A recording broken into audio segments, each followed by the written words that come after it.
দেশে কত ডাক্তার দরকার? আমাদের দেশে ডাক্তারের সংখ্যা যত ডাক্তার দরকার তার চেয়ে বেশি না কম?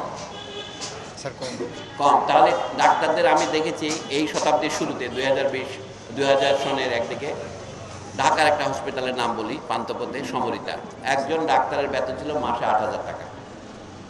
তাহলে 8,000 টাকা দিয়ে একজন ডাক্তার চাকরি করবে না, সে কি করবে? সে ইরান যাবে।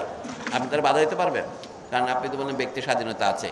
তা আমাদের দেশে ডাক্তারের যে চাহিদা এবং ডাক্তারের যে যোগান, তার মধ্যে যদি দেখেন যত চাহিদা তার চেয়ে অনেক কম। আমরা এটা মাপি কি করে? রোগী প্রতি কতজন ডাক্তার আছে।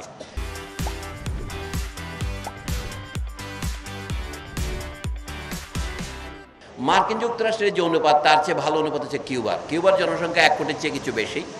কিউবাতে ধরেন প্রতি 400-500 লোকের জন্য একজন ডাক্তার আছে, আমাদের 4-5 হাজার লোকের জন্য একজন ডাক্তার নেই। তাহলে আমাদের এখন বলে কি গ্র্যাজুয়েট উৎপাদন বেশি করছি আমরা? না, আসলে আমরা সমাজে যে চাহিদা সেই অনুসারে উৎপাদনে করছি না। সব ক্ষেত্রে আমাদের যে অজস্র গ্র্যাজুয়েট উৎপাদন হচ্ছে সেটা চাহিদার তুলনায় অনেক কম। আপনি আসল কথা হচ্ছে আপনি কর্মসংস্থান তৈরি করতে পারছেন না গ্র্যাজুয়েটদের। হ্যাঁ, একটা বলতে পারেন যে গ্র্যাজুয়েটদের বিন্যাস কি, তারা কোন বিষয়ে গ্র্যাজুয়েট হচ্ছে আর কোন বিষয়ে সমাজের চাহিদা আছে। ধরেন সমাজে আমাদের অনেক ডাক্তার দরকার, কিন্তু আমাদের ছেলেমেয়েরা ডাক্তারি পড়তে চায় না, তারা সবাই ইঞ্জিনিয়ার হতে চায়। তাহলে দেখবেন দেশের সারপ্লাস ইঞ্জিনিয়ার আছে, আপনি সেগুলি মার্কিন যুক্তরাষ্ট্রে রপ্তানি করেন। আমরা আমাদের বুয়েটকে সবচেয়ে বেশি টাকা দেই, রাষ্ট্রীয় টাকা। বুয়েটের শতকরা 75 জন ছেলে মেয়ে দেশে নাই, তারা মার্কিন দেশে, কানাডায় ও দক্ষিণ আফ্রিকায় কাজ করছে, তাদের উৎপাদন করছে। আমরা আমাদের জনগণের টাকা দিয়ে আমেরিকার জন্য এই দক্ষ শ্রমিক তৈরি করছি। এটা কি সমাধান হবে? আসলে দেশের যে অভ্যন্তরের যে বৈষম্য সেটা ওখানে উৎপাদিত হচ্ছে। এখন আপনার মূল প্রশ্নে আছে, জাতিসংঘ বলছে যে সমস্ত দেশে এখনো নিরক্ষরতা দূরীভূত হয়নি। 60-এর দশকের কথা বলছে, কিউবার বিপ্লবের পরে। কিউবার বিপ্লবের একটা প্রভাব এখানে আছে। কিউবারা 10 বছরের মধ্যে নিরক্ষরতা দূর করে ফেলেছে। এটা বাস্তব সত্য। মানে অর্থাৎ পড়তে পারে না, লিখতে পারে না এমন লোক একজনও নাই একটা দেশে। যদি শতকরা 95 জন পড়তে পারে, আমরা শতকরা 100 বলতে পারি। একটা কথা আছে না বাংলায়, যাহা 52 তাহা 53, 95 হলে 100 বলা যায়, কিন্তু 50 হলে তো 100 বলা যাবে না। তো ওই জাতিসংঘ বললো এই অন্যান্য দেশের জন্য বিপ্লব রপ্তানি না হয়, তাদের বলছে কি আপনারা আপনাদের জাতীয় আয়ের জিডিপির শতকরা কমপক্ষে, তখন জিএনপি বলতো, গ্রোস ন্যাশনাল প্রোডাক্ট, শতকরা 6 ভাগ খরচ করবেন।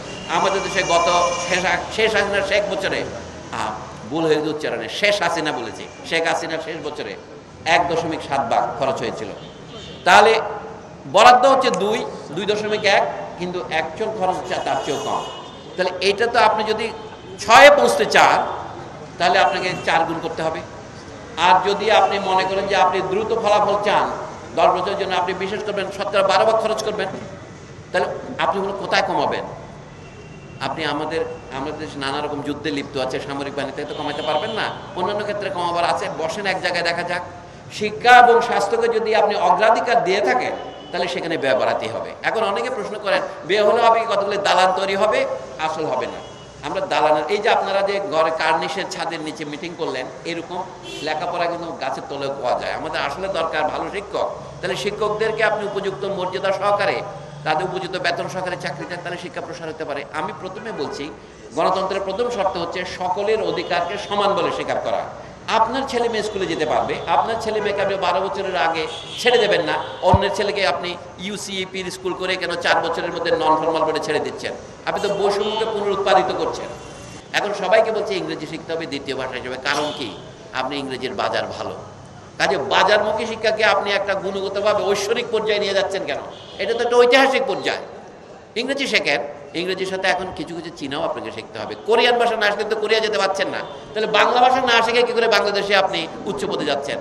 বাংলাদেশের সরকারি কর্মচারী, বিশ্ববিদ্যালয়ের শিক্ষকদের লেখা দেখলে, এক পাতায় দেখলেও দেখি যে সে বাংলা ভাষা সঠিকভাবে জানে না। আমি এটা আমাদের চোখের সামনে উদাহরণ দিচ্ছি। এই যে গণ অভ্যুত্থান, গণ আকাঙ্ক্ষা লিখেছেন, এটা বাংলা ভাষা নয়, আপনি এটাকে সংস্কৃত বানাইছেন।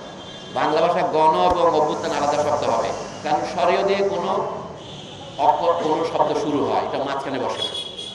এর নাম স্বরীয় মানে এটা হলো প্রথম, এটা যদি মাঝখানে যায় তখন অন্তস্থ হয়। অন্ত মানে মধ্যে, অন্ত মানে শেষে। আরে কোথায়? ওইটা কিন্তু স্বরীয়, কিন্তু শেষের সময়টা অন্তস্থ হয়ে বসে। এটাতে আগে ফোঁটা দেওয়া হতো না। যেমন আমরা যোগ ব্যায়াম বলি, সংস্কৃতে যোগা বলে। ঈশ্বরচন্দ্র বিদ্যাসাগর 1855 সনে তার বাল্যশিক্ষা বইতে ওই ফোঁটাটা দিয়েছেন হিন্দি থেকে আলাদা করার জন্য। মানে প্রত্যেক ভাষার তো একটা ইতিহাস আছে। আমরা যে লিখছি গণ আকাঙ্ক্ষা লিখছি, কেন যে আপনার কোনো শিক্ষা নাই বলে আপনি লিখছেন? মানে ভাষাটাও তো শিক্ষার বিষয়। এইগুলিতে হাই স্কুলে শিখেছি আমি, যেহেতু আমার শিক্ষকরা ভালো ছিলেন। কিন্তু আমার বিশ্ববিদ্যালয়ের শিক্ষকরা যেটা জানেন না, বিশ্ববিদ্যালয়ের শিক্ষক সমিতির সাধারণ সম্পাদক একটা চিঠি লিখছেন, তাতে 1 পৃষ্ঠায় 25টা ভুল। ডক্টর জিনাতুদা বলে ভদ্র মহিলা, এবং তাকে যখন ফেসবুকে কেউ বললো কি ভুল, বলে আমরা যা লিখি এটাই নিয়ম। শামসুজ্জামান খান বলে এক ভদ্রলোক, বহু বছর বাংলা একাডেমির মহাপরিচালক ছিলেন, শিল্পকলার মহাপরিচালক ছিলেন, জাতীয় মডেল ছিলেন, তিনি 1 পৃষ্ঠা বাংলা কোনোদিন শুদ্ধ লিখতে পারেন নাই। এইটাই হচ্ছে ফ্যাসিবাদ।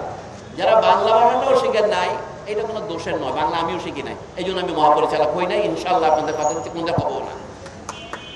মহাপরিচালকদের তো এটা জানতে হবে, কারণ তাকে তো মানুষ অনুসরণ করে, মানুষ মাত্রই ভুল করে, কিন্তু নিজের ভুলকে আইন হিসাবে চালাবার চেষ্টা, এর নাম হচ্ছে ফ্যাসিবাদ। ফ্যাসিবাদ মানে শুধু একটা দণ্ড দিয়ে আপনাকে মারা নয়। আমাদের দেশের যে বর্তমান কাঠামো শিক্ষার্থীর সম্পূর্ণ যে ফ্যাসিবাদ, ইটালির অনুকরণ, এটা কিন্তু আমরা কেউ কখনো বলি নাই। কারণ এটা জাতিসংঘের মাধ্যমে, ওয়ার্ল্ড ব্যাংকের মাধ্যমে, এদেশে ইউজিসির মাধ্যমে এসেছে।